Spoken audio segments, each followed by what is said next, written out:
You are the most important person in your life. So prioritize your health, your spirit, your comfort. Take good care of yourself. It's not selfish. The world keeps spinning as if nothing happened, but no one can keep you safe. So give yourself a little peace tonight. Through this story, if you've ever whispered, "I'm tired of being hurt," come sit next to me. Leave your comments below. What finally stopped hurting, like this video, if you've overcome your old self. Subscribe for more silent revolutions like this. And now take a breath. Here we go. How the pursuit of pleasure is destroying you.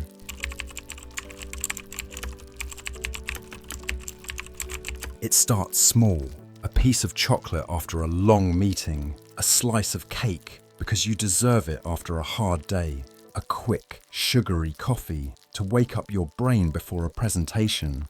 It's innocent, even sweet, a comfort, a treat. Most people don't eat sugar for the taste. Not really. They eat for the pause it gives them, the second of silence in a loud world, the warmth in the chest when everything else feels cold. You're not weak for reaching for sugar.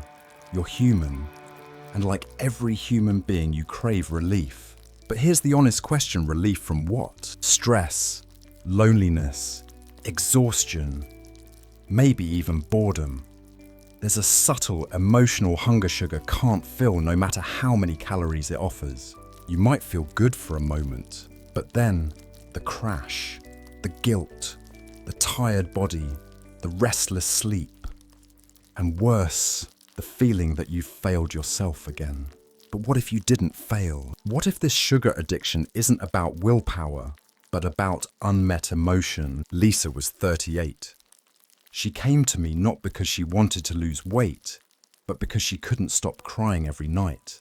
Her day was full working in HR, taking care of her aging father, keeping in touch with her 2 daughters from a previous marriage. But every night at 10:45 p.m, she'd open her secret drawer, unwrap a bar of dark chocolate, and eat the entire thing in silence, lights off, TV on low, her phone dim beside her.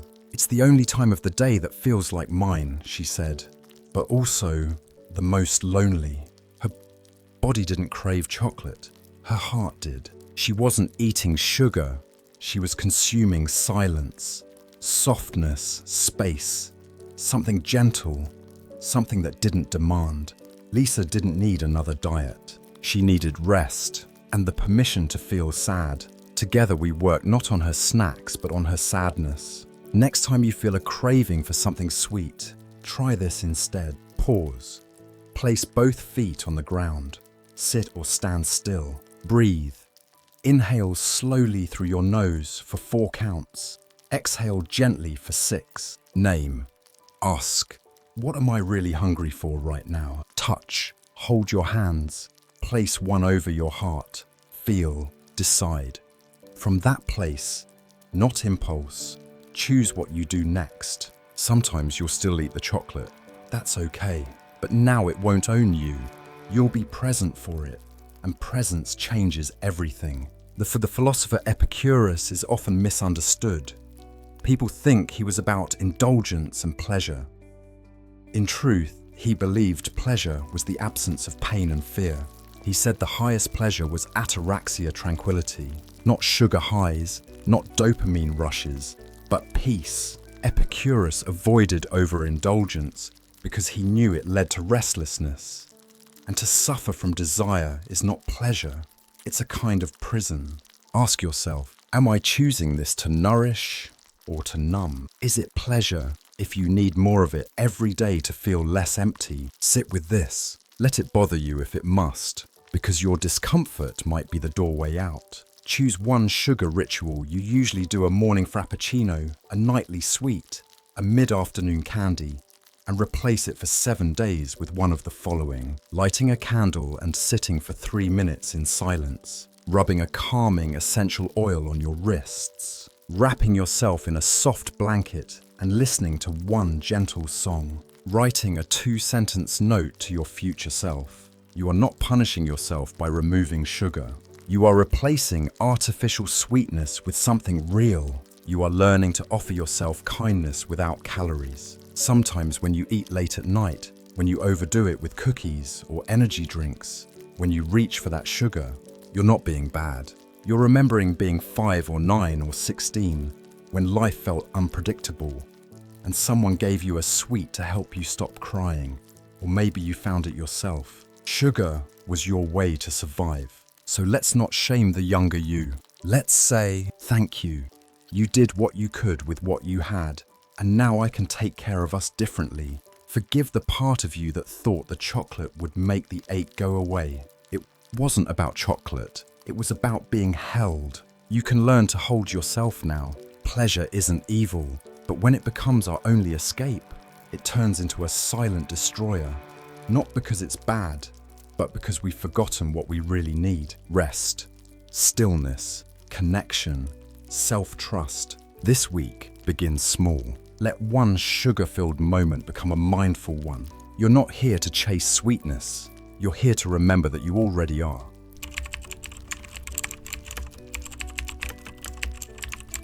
It's easy to mistake the two.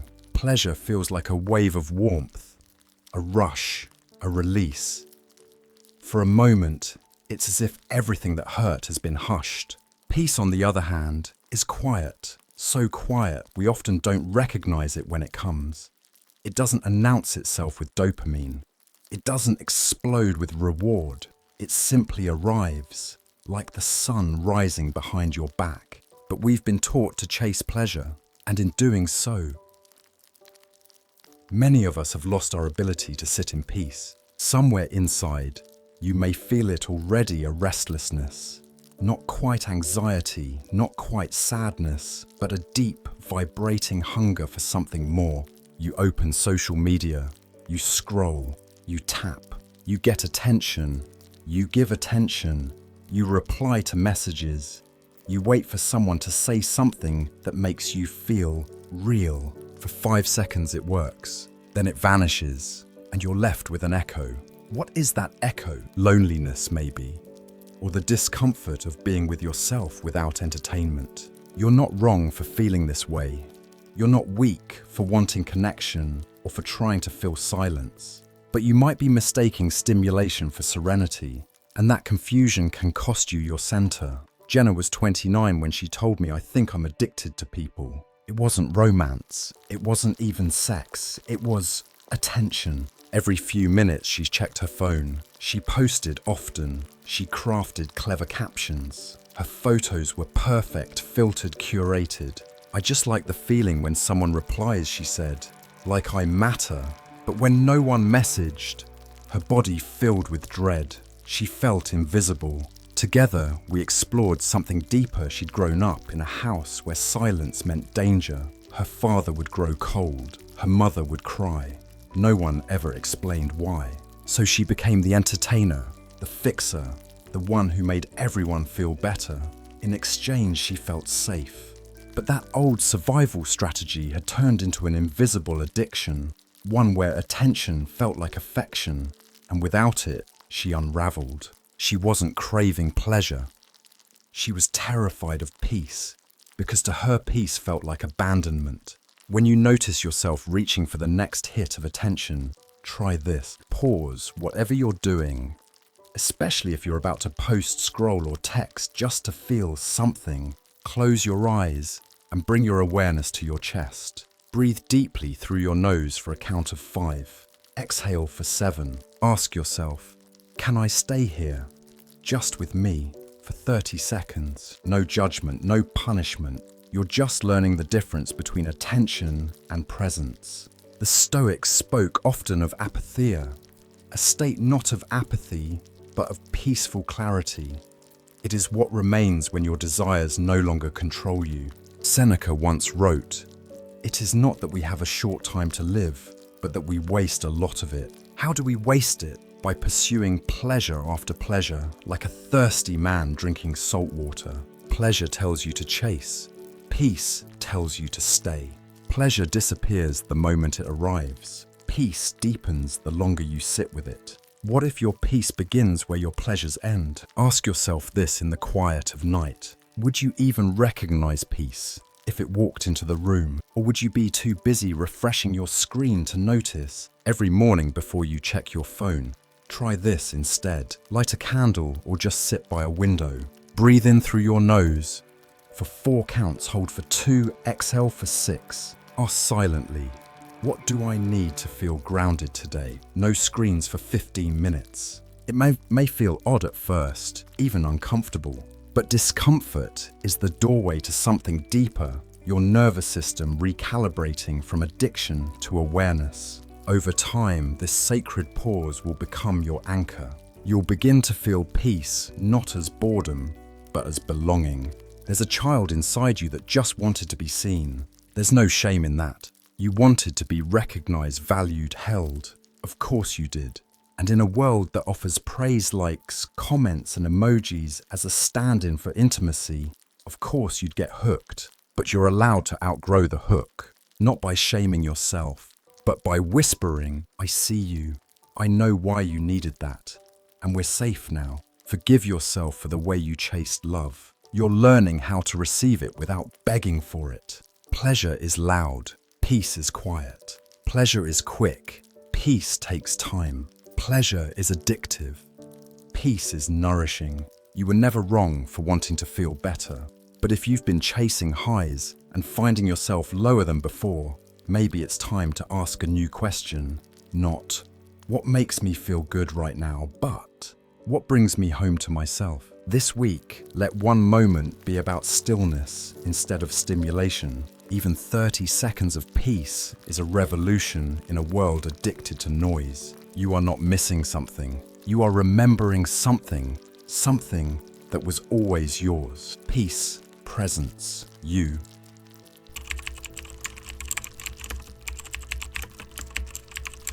It begins as comfort, an hour of gaming to relax after work, a movie to shut the brain off, scrolling endlessly just to see what's out there, a temporary exit, a little doorway to forget. But before you notice, the doorway becomes a hallway, and the hallway never ends. Suddenly, the life you're trying to build is always waiting outside, while you stay hidden inside the escape.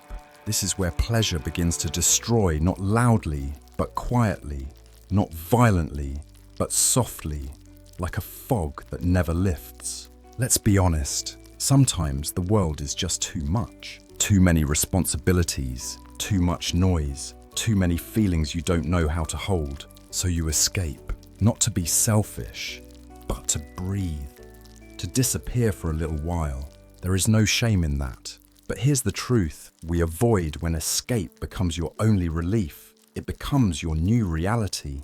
And real life, the one with sunlight, people struggle, and beauty slowly starts to feel like the distraction. That's how the prison begins. You mistake comfort for life. Ethan was 32 and worked in IT. I only play to decompress, he said, during one of our first sessions. It's harmless. But he didn't look harmless. He looked tired, pale. His voice was soft and far away. He was sleeping at 3 a.m. most nights and waking up exhausted. His fridge was empty. His bills were late. His texts went unanswered. But in the game world, he was powerful, admired, in control. He told me, in real life, I'm invisible, but in the game, I matter. What started as pleasure had become a replacement for reality. So we didn't take the game away. We brought Ethan back to himself. We rebuilt morning with small tactile rituals, stretching, making coffee, feeding the neighbor's cat. We created a micro routine that gave him tiny wins. He slowly stopped escaping, not by force, but by finding something worth returning to. Before you open your favorite escape route, Netflix, phone game, snack, or shopping, try this. Place one hand on your stomach, the other on your chest. Close your eyes and inhale slowly for 4 seconds. Exhale for 6. Ask silently, am I escaping or am I caring for myself? Follow up. What do I need right now other than this screen? Even if you still choose the escape, you've made it conscious. And consciousness is the beginning of healing. You have power over your mind, not outside events. Realize this, and you will find strength. The Stoics were not cold or rigid. They understood suffering, but they also knew that avoiding pain doesn't remove it. It just delays its message. To live fully, they said, is to face life as it is, not to hide from it in pleasure, distraction, or illusion. You can escape for a moment, but eventually you must return. And when you do, will there be anything of you left? Are you living or just buffering? A video buffers when it can't stream properly. So do we. Think about it. Are you engaged with life or just delaying it one dopamine drip at a time? Choose one escape habit this week and set a 5-minute grounding ritual before it. Before you scroll, walk barefoot for 5 minutes. Before you turn on the TV, light a candle and sit with your breath. Before you play, write down one thing you're grateful for. The goal isn't to eliminate the escape. It's to remind your body it's still in the room. You don't need to delete the world. Just reconnect to it bit by bit. If you've spent months or years disappearing into your escapes, if you've abandoned your plans, your people, your body, your dreams, please know you weren't broken. You were coping. You were surviving a life that maybe never gave you rest. So say softly, I forgive the version of me that needed to disappear to stay alive. And then, whenever you're ready, begin returning. Even a fingertip of presence is enough. The trouble with escape is that it works until it doesn't. It gives you relief, but it steals your rebuilding time. Every hour you spend running is an hour not spent returning. But the good news, you can walk out of this prison any time, not all at once, but slowly, kindly, one deep breath, one real moment, one honest feeling at a time. Your life is still here waiting, and so is your peace.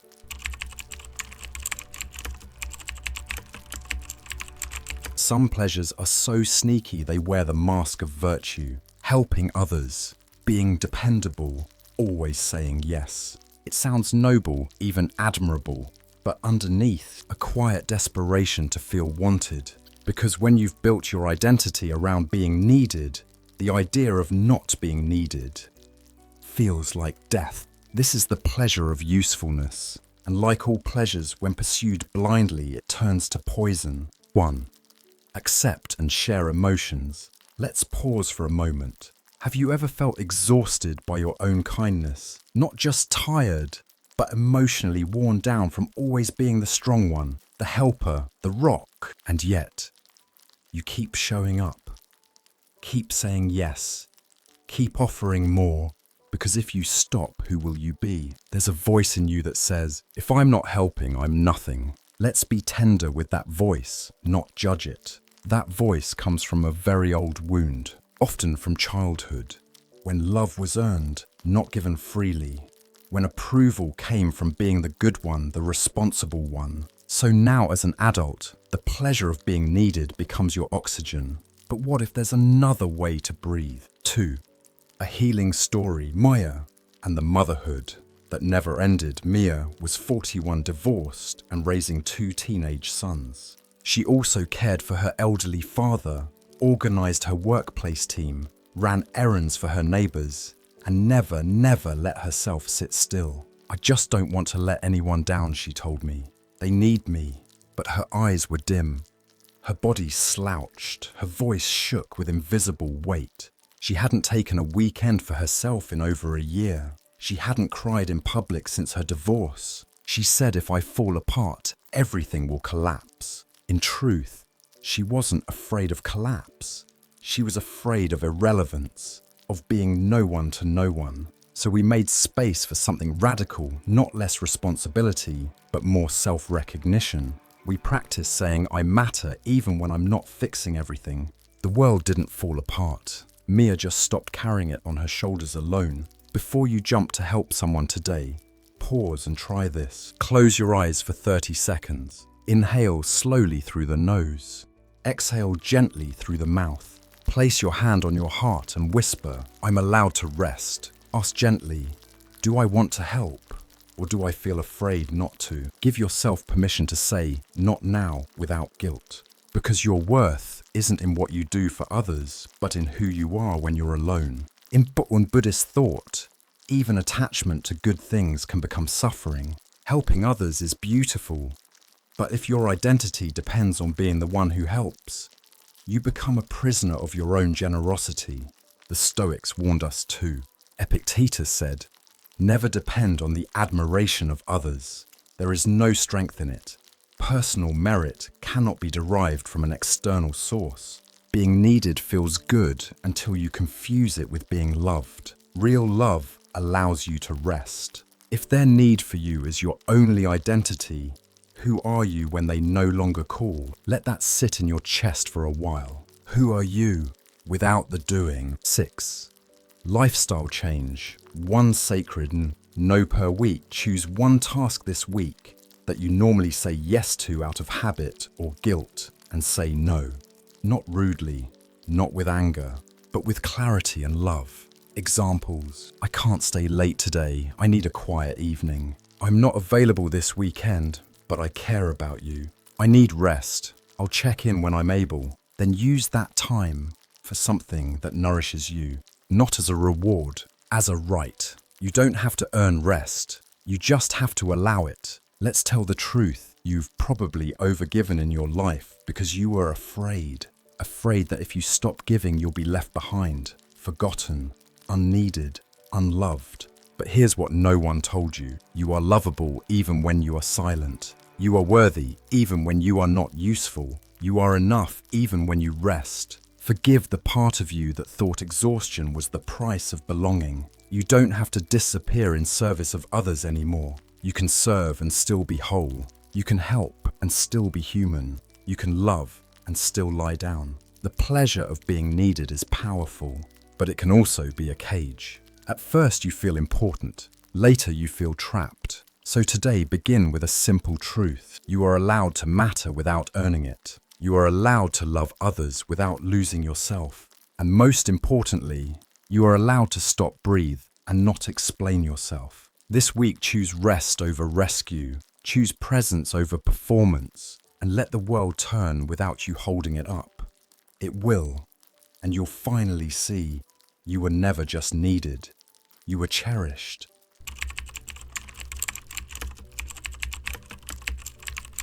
You light the screen. Pour the drink, open the fridge, hit play on the next episode. It's late, you're tired, but something inside feels unsettled. So you reach for what's easy, what's available, what silences the noise even if just for a few hours. It works for a while, but the problem isn't that it works. The problem is that you've started mistaking numbness for relief.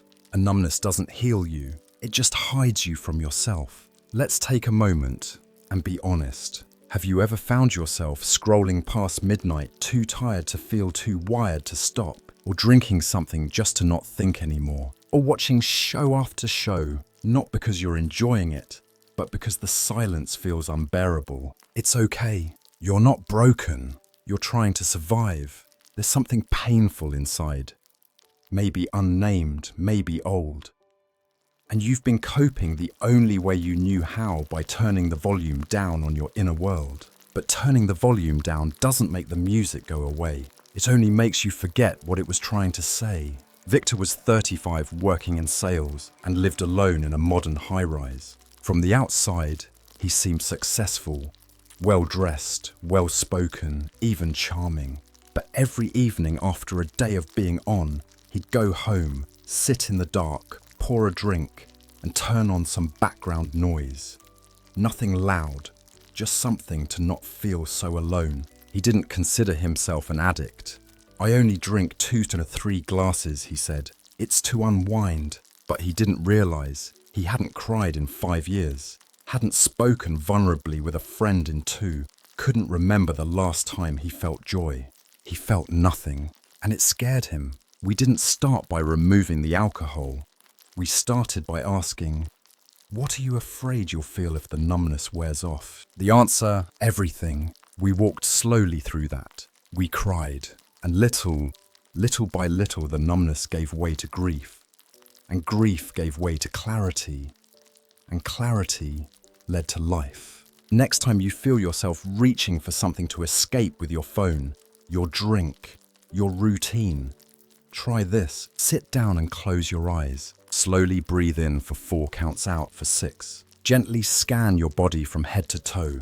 Ask, where in my body do I feel most tense or hollow? Place your hand there. Just hold it, like you would a child. You don't have to fix anything. Just witness the feeling instead of running from it. It won't break you.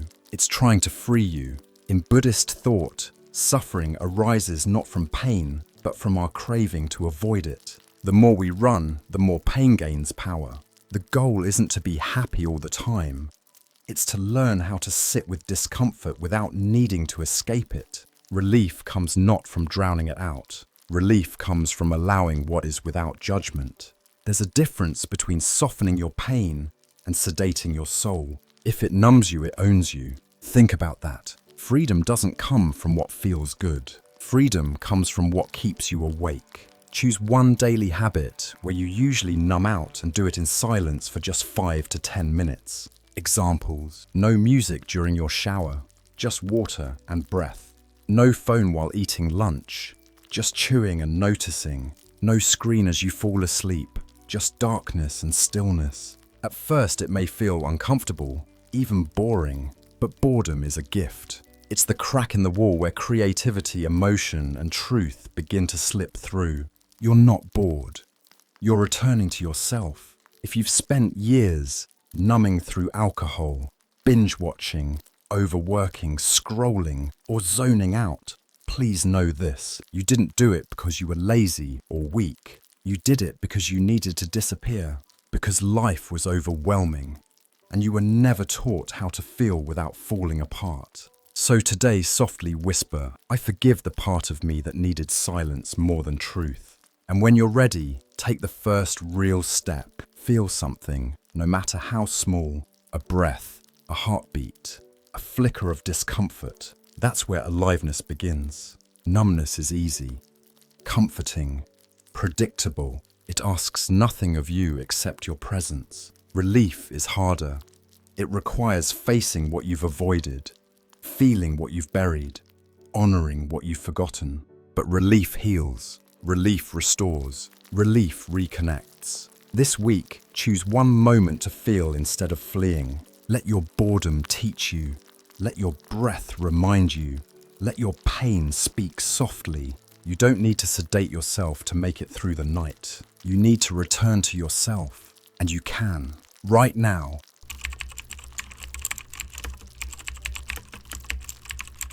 There's something seductive about instant gratification. You click, you buy, you chew, you scroll, you swipe. And for a moment, life feels easier, lighter, smoother, like it's obeying you. Fast pleasures whisper, you deserve this now. And they're right. You probably do deserve comfort. But what they don't tell you is the bill. Fast pleasures come with interest, not in dollars, but in fatigue, regret, clutter, and a subtle, painful emptiness. They give quickly and take slowly, and in the end, you don't just lose time or money, you lose yourself. Be honest. When was the last time you felt truly full, not just from food, but from life? We live in a world where everything is available immediately. 2-day shipping, same-day delivery, fast food, instant messaging, bingeable everything. So we adapt, we rush. We assume every need should be met at the speed of a tap. But there's a cost to this convenience. Because emotional satisfaction doesn't follow the same rules as online shopping. Love doesn't come in express boxes. Peace doesn't load in high definition. Meaning doesn't arrive with a ping. Fast pleasures leave us in a cycle. The faster we consume, the quicker we crave again. And deep down, we're not overstimulated. We're undernourished. Brian was 30, single and self-employed. He made decent money, lived in a stylish apartment, ate out daily, ordered things constantly, books, clothes, gadgets. At first glance, his life looked ideal, but behind his confident tone was a strange confession: I don't even enjoy what I buy anymore. It's like I just need something coming to feel okay. Every morning, he'd check tracking numbers. Every night, he'd lie in bed and browse just in case. When asked what he was hoping to find, he paused and said, I don't know. Something that tells me I'm doing okay. The pleasure of new things had turned into a self-soothing loop. We worked on slowing down his responses. We introduced 24-hour pauses before buying anything. He began to recognize it wasn't the item he wanted. It was the feeling of movement. So we gave him movement that didn't cost him himself before acting on a fast impulse. Ordering food, buying something online, opening a dating app, try this 60-second reset. Close your eyes. Inhale for 4 seconds. Hold for 4, exhale for 6. Ask, what is the feeling underneath this impulse? Say silently, I am allowed to wait. Just a pause. Not forever. Just a breath between the want and the action. You're not denying yourself. You're returning to yourself. The ancient Stoics didn't demonize pleasure, but they warned against pleasure that owned you. Seneca wrote, "It is not the man who has too little, but the man who craves more that is poor." Fast pleasures are built on the illusion that more will satisfy what less fail to. But what if your craving isn't a hunger, but a sign of emptiness? And what if the answer isn't to move faster, but to stop, to feel, to question, to be with the craving instead of racing past it? The faster it thrills you, the quicker it empties you. Sit with that. How many things in your life gave you a rush and then quietly took more than they gave? Ask, is this energizing me or hollowing me out? For the next 30 days, apply this rule. Wait 24 hours before buying anything that isn't food, medicine, or a basic necessity. During the wait, write down why you want it. Write down how you think you'll feel when it arrives. Then ask, can I offer myself that feeling in a non-material way? Often the item becomes irrelevant and the feeling becomes visible. You learn to meet your needs, not just feed your wants. Forgive yourself. You weren't greedy. You were trying to soothe. You were hoping the next thing, the next bite, the next ding would finally quiet the inner noise. But that noise wasn't asking for stuff. It was asking to be heard. So gently whisper, I forgive the version of me that bought joy instead of becoming it. And now, begin to choose what lasts longer than a delivery window. Fast pleasures aren't evil. They're just impatient. And your soul moves at a different pace. A slower pace. A sacred one. This week, notice what you're chasing. Not to shame yourself, but to free yourself. Let one decision take longer. Let one craving dissolve before it decides for you. Because the truth is, you were never meant to live in a rush. You were meant to live in rhythm, not more, but enough. And it starts now.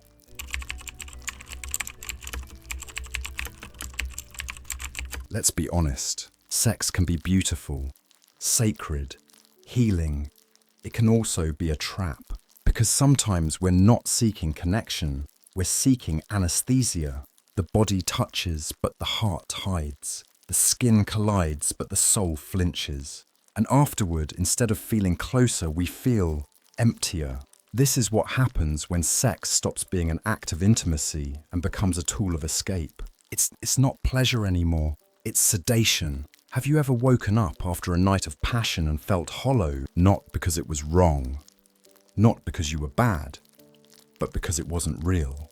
Maybe it looked like closeness, but felt like loneliness wrapped in heat. That ache you carry after it's not guilt, it's grief. Grief for the version of you that keeps giving your body when your heart just wants to be held. There's no shame in this. Only a deeper question. What am I really craving when I seek touch? Carla was 34. Independent, sharp, successful, and quietly devastated. I don't even like half the people I sleep with, she confessed. But I can't fall asleep without someone beside me. For her sex wasn't about love, it was about silence. When I'm alone in bed, she whispered, my mind starts screaming. Carla didn't want bodies, she wanted distraction. The warmth of someone, anyone, was like a blanket over her thoughts. But after they left, the cold always returned. Together, we practiced one of the hardest things, going to bed alone, but not abandoned. She learned to meet her body with care, her thoughts with kindness, and her grief with patience. Sex stopped being a sedative.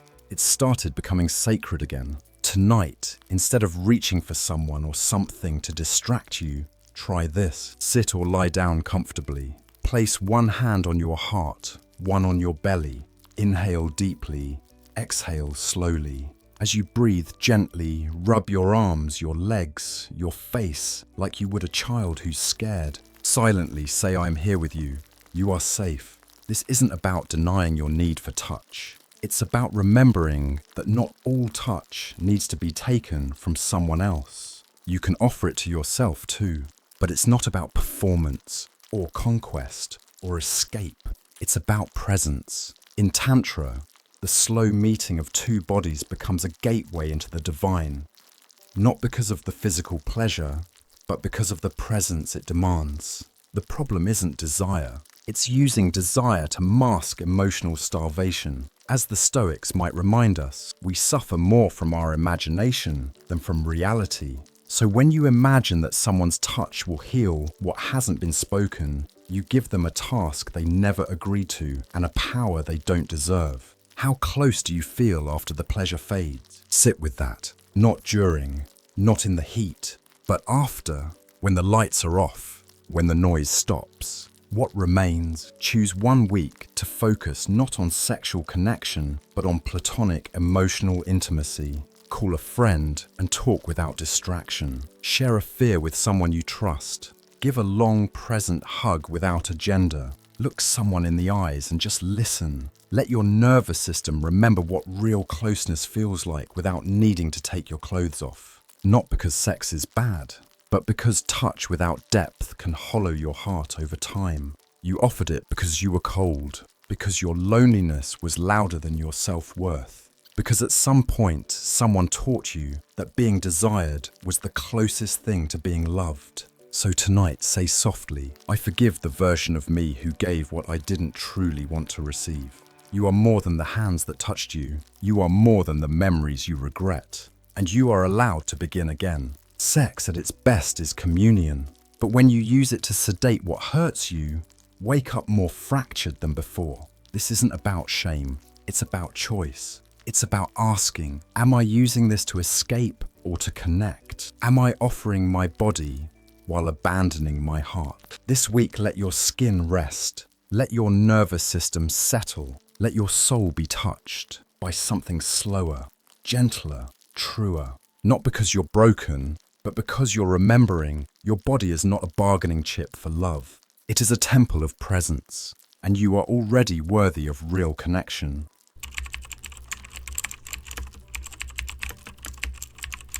It begins with a compliment. You're amazing. You're so talented. I wish I were more like you. Feels warm, like sunlight, like water in a dry desert. You smile, maybe even blush. And for a while, you feel seen, but then it fades, and something inside whispers, say something else. Notice me again. You post another photo. You share another win. You say something clever, because you need another hit. Praise once a gift has become a drug. You're not alone in this. We live in a world where validation is public, immediate, and addictive. Likes, views, comments, applause. Our worth is counted in numbers now. It's not your fault, but it is your responsibility to notice when you've stopped doing things for yourself and started performing for the crowd. The scariest part, the crowd doesn't even know you, so you begin to vanish behind the praise. You become the version of yourself that gets the most claps. But what happens when the clapping stops? Who are you in the quiet? Marcus was 28. A content creator with over 100,000 followers. He posted daily, built a brand, responded to fans. He had sponsorships, income, even admiration. But he came to me tired, empty, disconnected. "I don't know who I am when I'm not being liked," he said. His days were measured in engagement. His joy depended on algorithms. And when a post underperformed, he spiraled into shame. He'd lost touch with the real version of himself, the one who used to write poetry, walk quietly, read books no one else knew about. Together, we created a 30-day detox from posting. He panicked the first week, then something shifted. He started creating for himself again. His joy returned not through praise, but through presence. Once a day, do something beautiful and don't tell anyone about it. Write a poem, take a photo, cook a lovely meal, help a stranger. Do it for no one but yourself. Then sit in the silence after and breathe in your own approval. This is how you reclaim your inner authority. You become the one who claps for you. The Stoics warned us against attaching our self-worth to what others think. Epictetus wrote, "If you wish to be great, begin by understanding you are the master of your own mind, not of what others think of you." The addiction to praise is a hidden slavery. You feel powerful when people notice you, but true power is when you notice yourself, when your joy no longer waits for permission to arrive. If no one saw it, would it still be worth doing? Would you still dress beautifully? Would you still sing? Would you still dance in your room? If the answer is no, you haven't lost your passion. You've lost your presence, but you can find it again. Choose one full day this week to live offline. No posts, no stories, no checking who saw what, no comments. Instead, keep a private journal. Go on a walk and don't take photos. Write a letter by hand and don't send it. Let your life be yours, unshared, unfiltered, untouched by the need for applause. It might feel uncomfortable at first.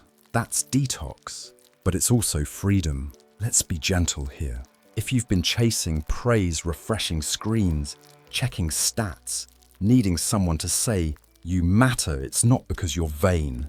It's because somewhere along the line, someone stopped clapping for you when it mattered most. Maybe you did something beautiful and they looked away. Maybe your effort was invisible. Maybe silence became your default reward. So now you hunger for loud instant recognition. But here's the truth. I forgive the version of me that needed to be seen to believe I was enough. And now slowly, you can learn to see yourself again, even when no one else is watching. Praise is a beautiful thing when it arrives as a surprise. But when it becomes your oxygen, you begin to suffocate without it. You don't need to silence your brilliance. Just shift the reason why you shine. Shine because it feels good. Because it's in you. Because it's who you are. Not because someone will clap. This week, reclaim something private. A joy that no one knows about. A light that doesn't need an audience. Let the applause fade. Let the room grow quiet. And listen. You'll hear something softer but deeper. Your own voice. Saying, you don't need to perform anymore. You're already loved.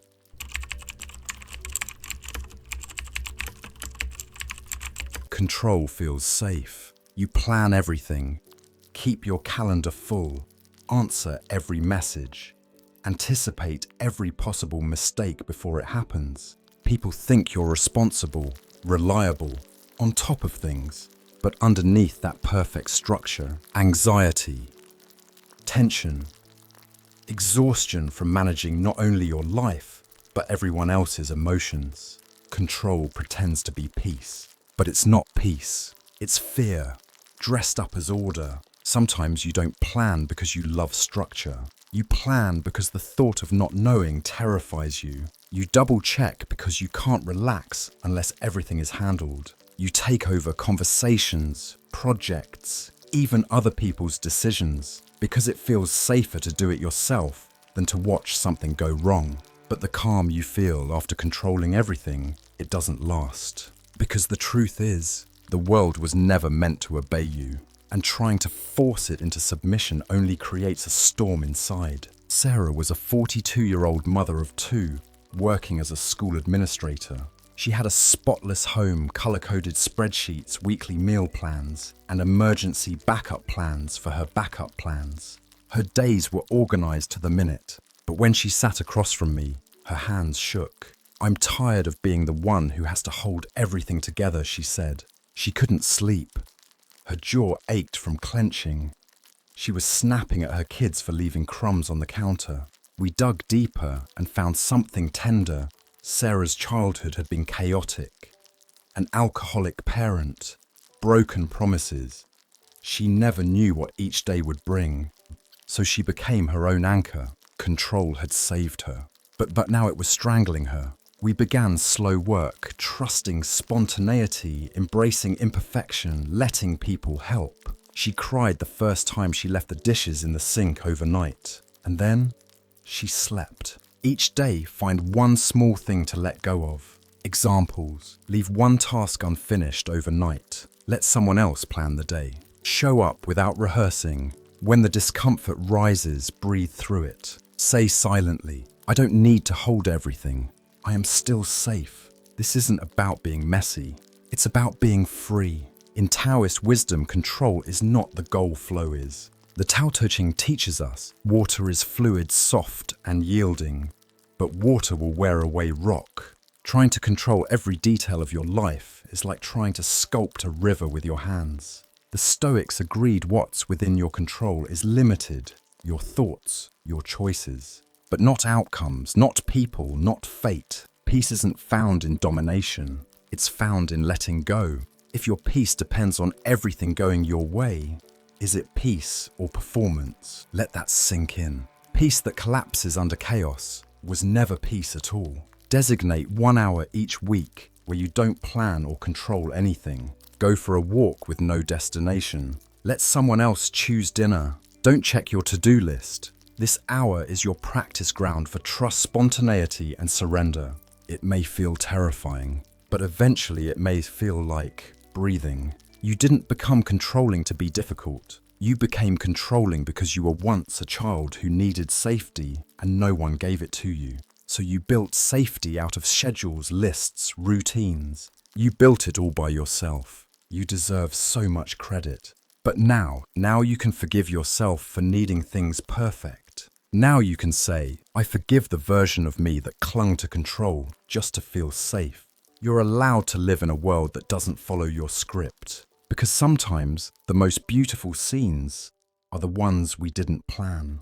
Control feels like peace until it starts costing you joy, rest, spontaneity, and connection. You were never meant to hold everything together. You were meant to be held by community, by love, by life itself. This week, allow something to unfold without interference. Allow a mess. Allow a surprise. Allow a breath you didn't schedule. Because peace isn't something you build by force. It's something you find when you stop fighting the flow.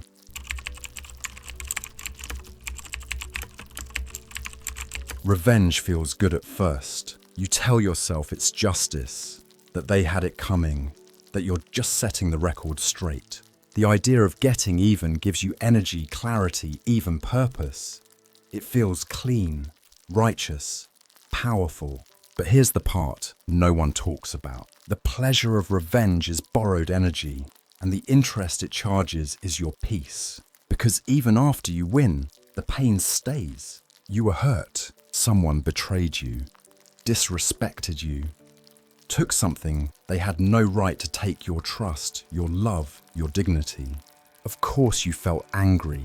Of course you imagined the perfect comeback, the cutting reply, the satisfying punishment. You're human, and your pain deserves to be acknowledged. But revenge won't heal it. It might numb the sting for a while.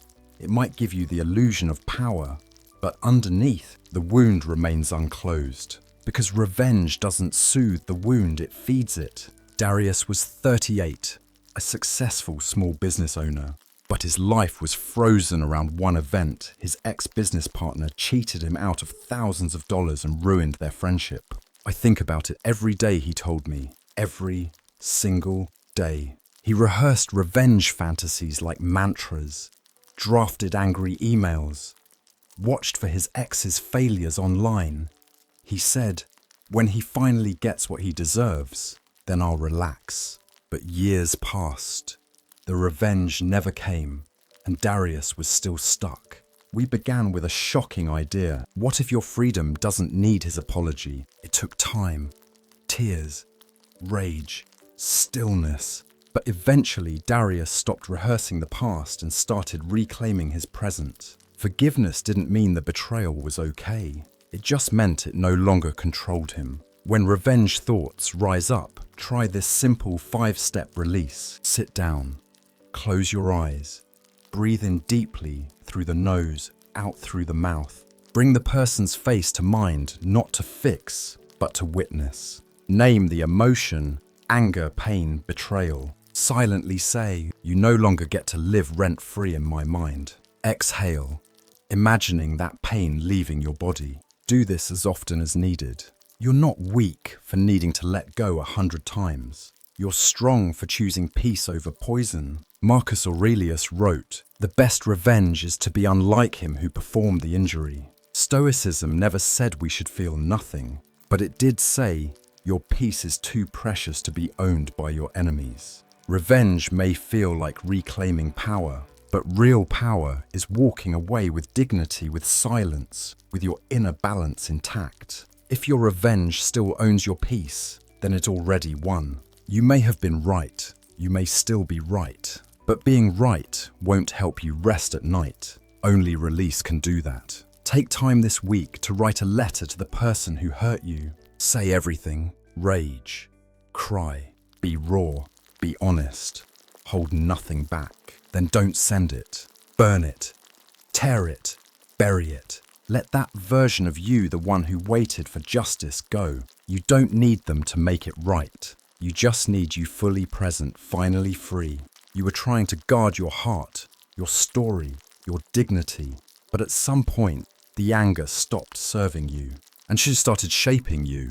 So say, I forgive the part of me that thought pain had to be passed along to be released. You don't have to pass it forward anymore. You can put it down. That's not weakness. That's wisdom. The pleasure of revenge is sharp, but it fades.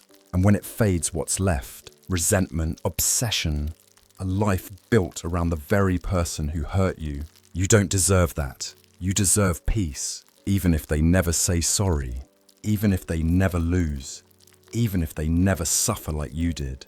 Because revenge might make you feel powerful, but only forgiveness can make you whole. This week, set something down, not because they deserve mercy, but because you do.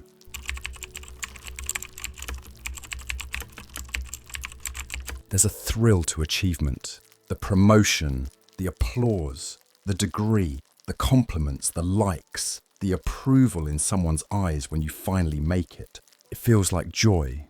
It feels like growth. But sometimes what we call ambition is just a hunger to be enough. And what we call success is a cage made of gold. Because the pleasure of proving yourself doesn't last, it demands more, again and again. Until one day you're not living, you're performing. Have you ever accomplished something big and then felt nothing? You worked hard, pushed through, did all the right things, and afterward you expected to feel proud. Instead, there's emptiness. And so you chase the next goal, the next project, the next mountain, because somewhere inside a voice is whispering, if I don't achieve, I don't exist. This isn't laziness, it's grief. Grief for the version of you that believed love had to be earned. Eli was 31, an attorney, top of his class. Gold medals, leadership awards, a LinkedIn profile that read like a dream. He came to me during a silent breakdown. I've done everything right, he said, but I don't feel alive. Eli's whole life had been a series of checkboxes.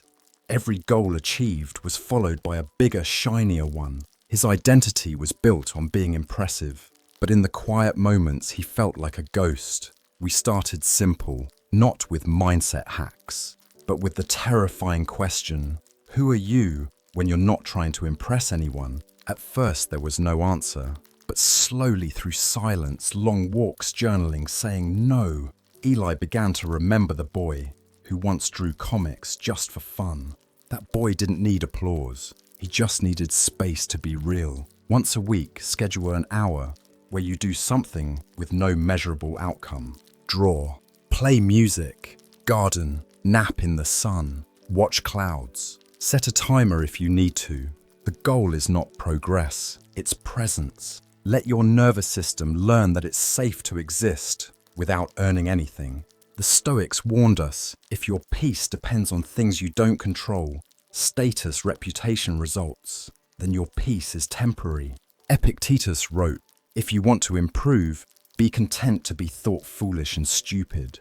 Harsh maybe, but freeing absolutely. What if being misunderstood isn't failure? What if not achieving doesn't mean not mattering? What if who you are, without effort, is the most powerful version of you? If you win, but feel empty, what did you really win? Sit with that. Success isn't bad, but success without soul is just burnout in a better outfit. Think back to something you loved doing as a kid, not for praise, not for performance, but for pure joy. Maybe it was painting, climbing trees, singing nonsense songs, writing stories. This week, do that thing. Not perfectly, just playfully. Let it remind you not everything needs to go on your resume. You strived because someone once taught you that being lovable meant being useful. That rest was laziness. That fun was wasteful. That good enough wasn't safe. But now you know. I forgive the version of me who thought being loved meant being impressive. You're allowed to be ordinary. You're allowed to be still. You're allowed to be enough as you are. The pleasure of proving yourself is sweet but temporary, and the moment it wears off, it demands more. So this week, let yourself rest. Let yourself be soft. Let yourself be unproductive and still worthy. Remember, you don't have to win every time. You don't have to shine every day. You're not here to prove. You're here to be present. And that in itself is the most radical success.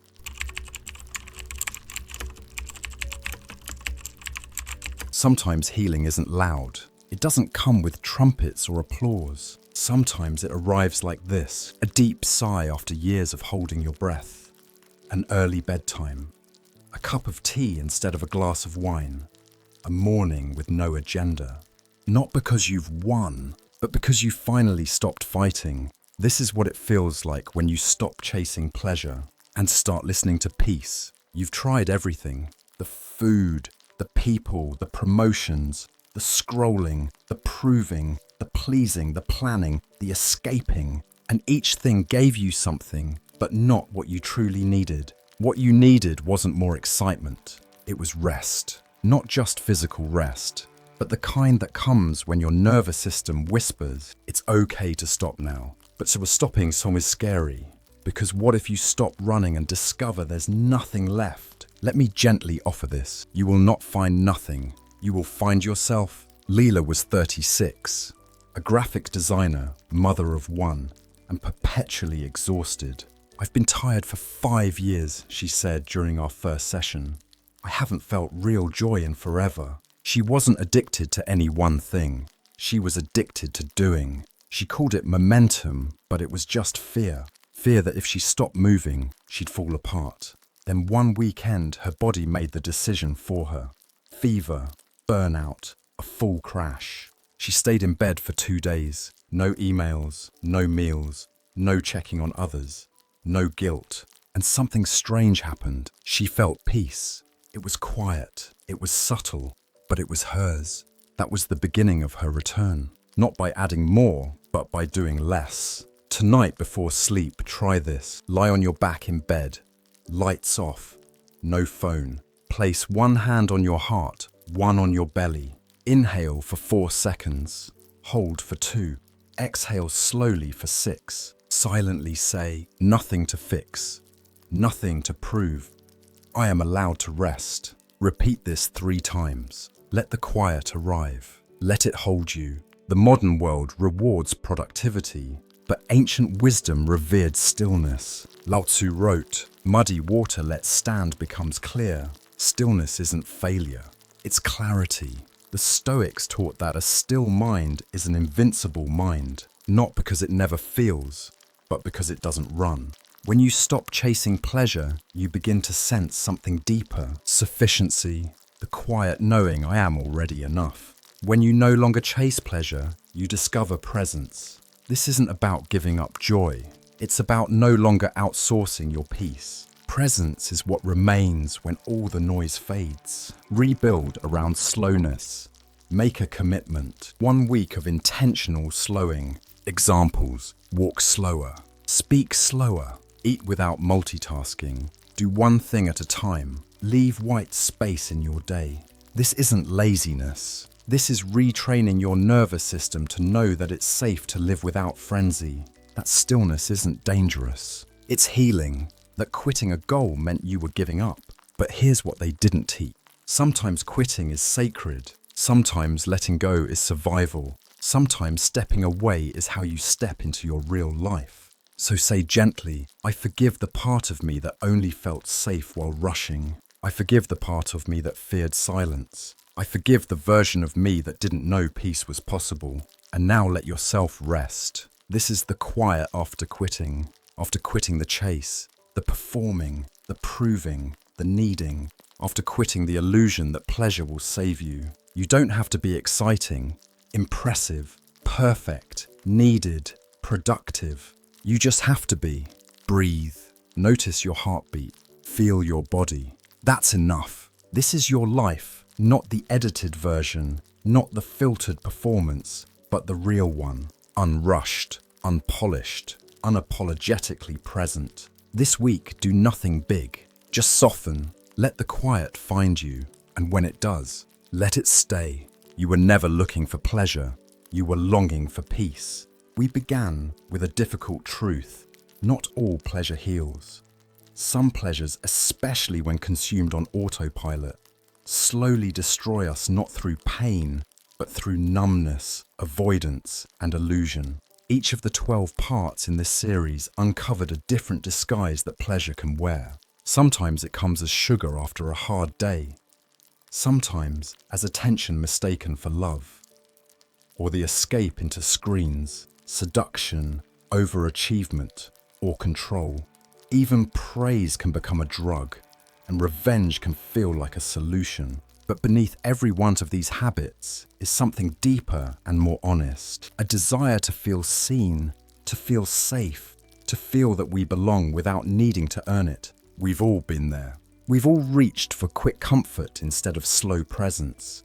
We've all chosen noise over stillness. We've all believed the lie that more pleasure equals more life. But this series has offered a quiet alternative healing. Healing through reflection, through breath, through forgiving the versions of ourselves that just wanted to survive. We've practiced returning to the body, listening to silence, noticing the space between thoughts.